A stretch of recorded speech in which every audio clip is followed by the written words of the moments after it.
Hey everyone, Charai5 here, and before we get into the video, I just want to thank today's sponsor, Raycon. As someone who's mostly a headphone user because they're just usually very uncomfortable for me or they just fall out too easily, I was a bit skeptical when trying out their best-selling product, the everyday earbuds. But I've used these a whole bunch since I got them, whether it's for doing chores like mowing the lawn or just chilling out in bed and not wanting to disturb other people with whatever it is I'm listening to. They're also great for if I'm working on the go, and the best part is that their ergonomic design keeps them tight so you avoid losing them, while also still being comfortable enough that you never feel like you need to keep them loose. They come in a variety of colors, but the ones I like the most are these green ones. They match me pretty well. They also have unique protecting cases for their carrying cases, so you can find one that better suits your style on top of the benefit of added protection. So if you want to pick up a pair for yourself or a loved one, as well as any of the other pretty cool products they offer, you can head on over to buyraycon.com/charai5 to get a 15% discount plus free shipping. Yes, there is one less R in there. If you're in the market for some affordable, durable, and honestly just pretty impressive earbuds, I really think Raycon is the way to go.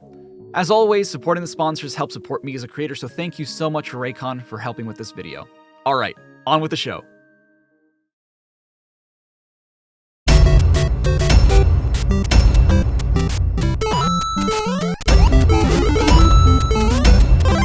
So there are these blocks that contain multiple coins. Why exactly does only one coin come out per hit? Why don't they all come out at once? And to that effect, certain blocks turn solid when you get a coin or a power-up. Why aren't they destroyed like regular blocks? And that was Super Mario Bros. Man, I thought these older games were supposed to be difficult. What's this little mushroom guy doing here?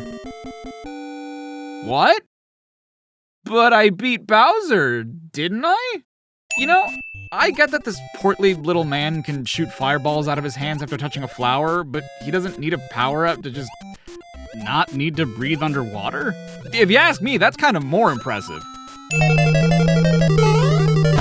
You'd think that after the first time, Bowser would get rid of the axe holding the bridge together, the one that he's standing on. Why would you even put that in the first castle? I'm not supposed to be able to do this.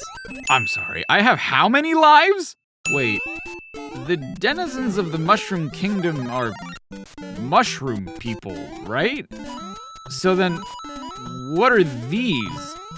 What makes mushroom people people, but these mushrooms not people? World 4-4 sucks because you have to figure out which path to go down, and nothing indicates this. Later versions of this game add a little chime to tell you if you got it right or wrong, but when you don't know this game and end up resetting the path over and over again, not knowing if assets are just being reused or what, this is incredibly confusing. Oh, fuck off. It's not enough for you that I have to dodge you, your fireballs, and the Potoboos, now I have to dodge your hammers too?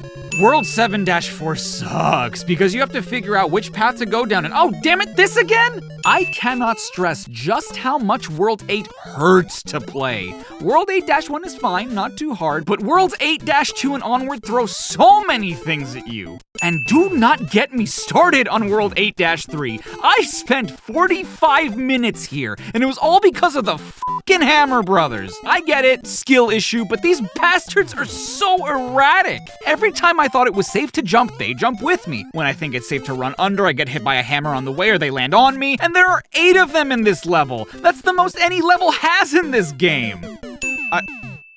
I'm sorry, did I see that correctly? Did the Koopa Shell not? Why didn't the Koopa Shell hit the Hammer Brother? Oh, whatever, I'm so over this stage. I believe in a world where a tiny little Italian dude can eat a magic mushroom and grow twice his size and break blocks with his fists and save a bunch of mushroom people from the clutches of a giant fire-breathing turtle. I really do. But how are there fireballs underwater? Is that how Mario can breathe down here? Is this not water? But there are fish? What are the rules, damn it? So this new quest is actually the hard mode of the game, where all Goombas are replaced by Buzzy Beetles, all the enemies move faster except for the Piranha Plants, the moving platforms are all smaller, and certain levels are exact copies of their harder counterparts you played later in the game. And you wanna know what you get for beating it? Nothing, nada, zilch. I'm not doing it. One day, the kingdom of the peaceful mushroom people was invaded by the Koopa, a tribe of turtles famous for their black magic. The quiet, peace-loving mushroom people were turned into mere stones, bricks, and even field horsehair plants, and the mushroom kingdom fell into ruin. The only one who can undo the magic spell on the mushroom people and return them to their normal selves is the Princess Toadstool, the daughter of the Mushroom King. Unfortunately, she is presently in the hands of the great Koopa Turtle King. Mario, the hero of the story, maybe. What do you mean, maybe? Does Mario know that the mushroom people were turned into those things?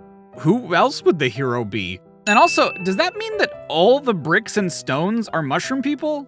What determines whether or not a mushroom person got turned into a block with a power-up? Are bricks without power-ups just regular bricks and the mushroom people are the power-up blocks? What determines whether you're a mushroom person that has a fire flower or a starman or a coin? Some of them are invisible for some reason. What determines that? What are the rules, damn it? Aside from what the princess looks like, you pretty much spoil everything else about this game. You couldn't just tell players that pressing up on the D-pad lets you climb the beanstalks? Beware, the following are deadly. Bumping into members of the turtle tribe and other baddies. Walking into flames. Shouldn't that last sentence be a separate bullet point? When you bump into a Koopa shell you had once kicked. However, Super Mario turns into regular Mario and the game continues at that spot. I mean, I feel like that goes without saying. You could have just specified from the get-go that you only lose a life if, as regular Mario, you get hit by the shell that was previously kicked. There, I literally just did it. What the hell does Lakitu mean? The working theory is that it's an anagram of Tukwila, a suburb in Washington where Mario Segali, the real estate developer that Super Mario was named after, is from.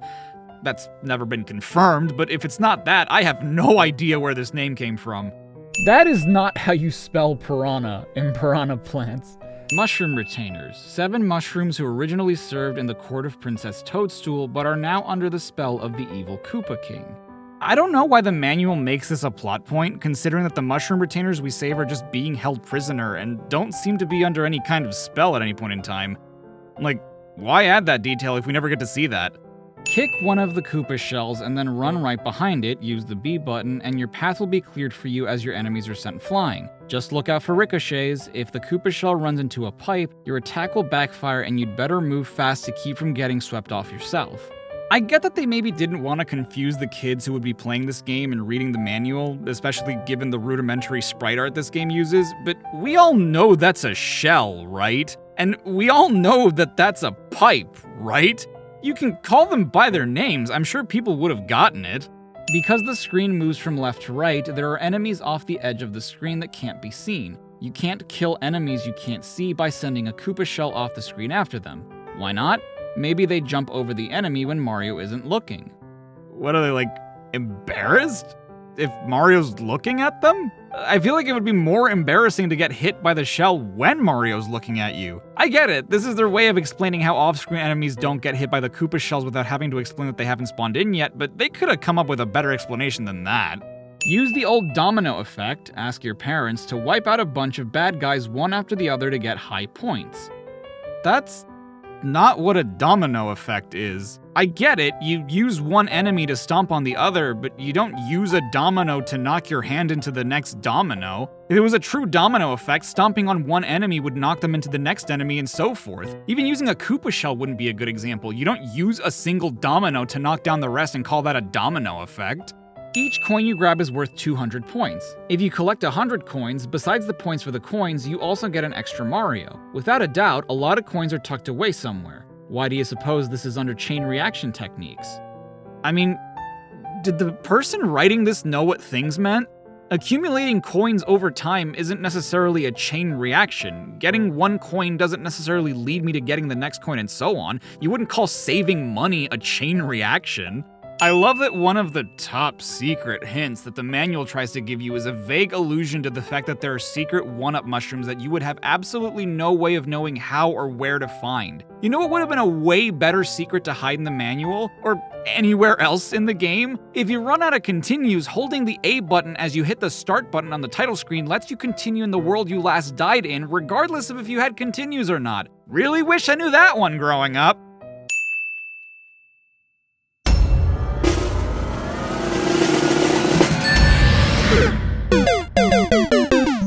Hey everyone, Charai5 here. Thank you so much for watching my CINEMASINS pastiche of everything wrong with the very first Super Mario Bros. Game.